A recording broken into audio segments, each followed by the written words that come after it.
A ver, por un momento, olvidémonos de todo lo que creemos saber, de los códigos secretos, del Santo Grial, de todas esas leyendas.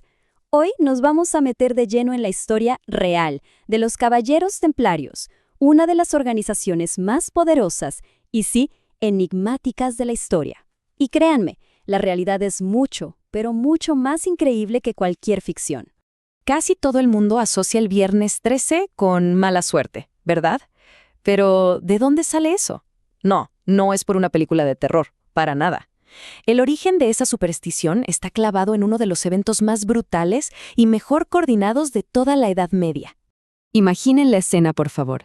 Es de madrugada, y de repente, en toda Francia, al mismo tiempo, ¡pum!, arrestan a cada uno de los caballeros templarios. Las acusaciones, de todo. Herejía, idolatría, crímenes que nadie podía ni imaginar. En solo unas horas, una institución con casi 200 años de poder absoluto se viene abajo. Se derrumba por completo. La pregunta es obvia. ¿Cómo es posible algo así? Bueno, para entenderlo, tenemos que irnos al principio de todo. Exacto. Vamos a sus orígenes. Porque para llegar a ser tan increíblemente poderosos, empezaron de la forma más humilde que se puedan imaginar, con una misión que era tan noble como, francamente, suicida. Todo arranca con apenas 9 caballeros. A ver, contexto. Después de la primera cruzada, Jerusalén es cristiana, sí, pero los caminos para llegar son un peligro total, llenos de bandidos. Así que estos 9 tipos juran proteger a los peregrinos. Eran tan, pero tan pobres que su sello original mostraba a 2 caballeros montados en un solo caballo, un símbolo potentísimo de su voto de pobreza. Pero claro, aquí había un problema moral gigantesco. ¿Cómo puede un monje, un hombre de Dios, matar a alguien? Para la Iglesia, la vida de monje y la guerra eran como el agua y el aceite. La solución vino de una de las mentes más brillantes de la época, Bernardo de Claraval, y lo que él propuso, este concepto, lo cambió absolutamente todo. Y esta idea es el punto de quiebre. Lo que Bernardo dijo fue básicamente, un templario no mata a un hombre, sino que destruye el mal que hay en ese hombre. O sea, no es un asesinato, es un malicidio. Con el respaldo total del Papa, este concepto transformó a un grupito de vigilantes en una milicia santa, una fuerza de élite tanto espiritual como militar. Y con la bendición de la Iglesia, los templarios, explotaron. Su poder y su riqueza crecieron de forma exponencial. Se convirtieron en guerreros de leyenda, sí. Pero su verdadera genialidad, su poder más disruptivo, no estaba en el campo de batalla. Militarmente eran la élite de su tiempo, no hay duda. Su disciplina era de acero. Tenían prohibido retirarse de una batalla a menos que fuera una causa perdida. En Montguisard, en 1177, para que se hagan una idea, unos 500 templarios lideraron una carga que, literalmente, aniquiló al ejército gigantesco de Saladino. Eran temibles. Sin embargo, como decíamos, su innovación más revolucionaria, la verdadera fuente de su poder inmenso, no se forjó en acero, sino en los libros de contabilidad. Y esto que vemos aquí es una genialidad. Es, ni más ni menos, el nacimiento de la banca internacional.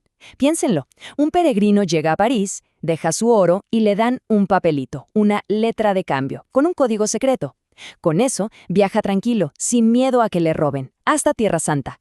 Y allá, en Jerusalén, presenta el papel y listo, le dan su dinero. O sea, los templarios acaban de inventar la primera red financiera global. Una locura. Este doble éxito, como guerreros implacables y como banqueros innovadores, los hizo increíblemente poderosos. Pero aquí viene la ironía. Ese poder, que no tenía precedentes, se convirtió en su mayor debilidad, en su talón de Aquiles. Se convirtieron, de hecho, en la primera corporación multinacional de la historia. Sus encomiendas, que estaban por todos lados, desde Londres hasta Tierra Santa, eran a la vez fortalezas, bancos y centros de producción. Financiaban reinos enteros, custodiaban tesoros, y solo le respondían al Papa. Eran en la práctica un estado dentro de otro estado. Y entonces, todo cambia. En 1291 cae Acre, que era el último bastión cristiano en Tierra Santa. Y de la noche a la mañana, esta orden militar, que era súper rica y poderosa, ya no tenía una guerra que pelear. Su razón de ser, de repente, se había esfumado. Ya no eran los salvadores. Para muchos reyes, ahora eran simplemente sus acreedores. Y esto nos lleva directo al clímax de la tragedia, a un rey muy ambicioso, ahogado en deudas y que además estaba decidido a no tolerar ningún poder que pudiera desafiar el suyo. El choque era inevitable. El rey Felipe IV de Francia estaba en bancarrota y su principal acreedor era, precisamente, la Orden del Temple. Él quería un poder absoluto, pero en su propio reino operaba esta organización armada, rica y que encima no le rendía cuentas. Para Felipe la ecuación era brutalmente simple. Si los acusaba de herejes, la deuda se borraba y todas sus riquezas pasaban a la corona. El plan se ejecutó con una rapidez y una crueldad que asustan. Después de los arrestos, se usó la tortura para sacar confesiones de crímenes absurdos, totalmente inventados. El Papa Clemente V, que era un pontífice bastante débil y estaba bajo la enorme presión del rey, al final cedió y disolvió la orden en 1312. El acto final llegó en 1314. Jacques de Molay, el último gran maestre, fue llevado a la hoguera. Pero antes de morir, se retractó de su confesión forzada y proclamó a gritos la inocencia de la orden. Y aquí nace la leyenda.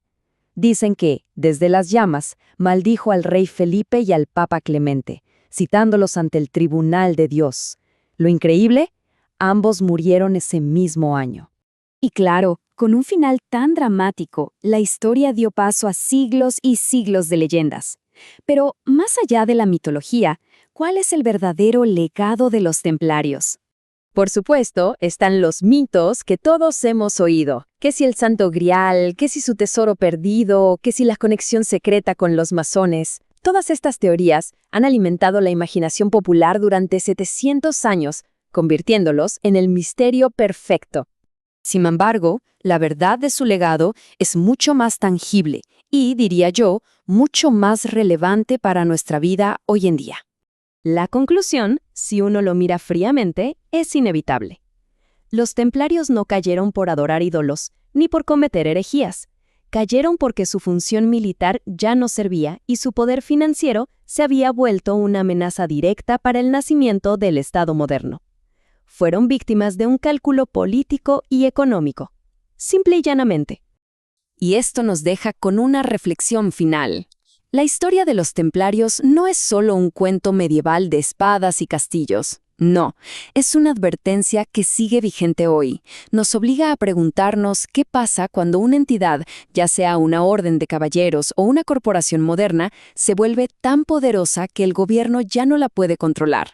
Esa es la verdadera lección de su ascenso y su espectacular caída.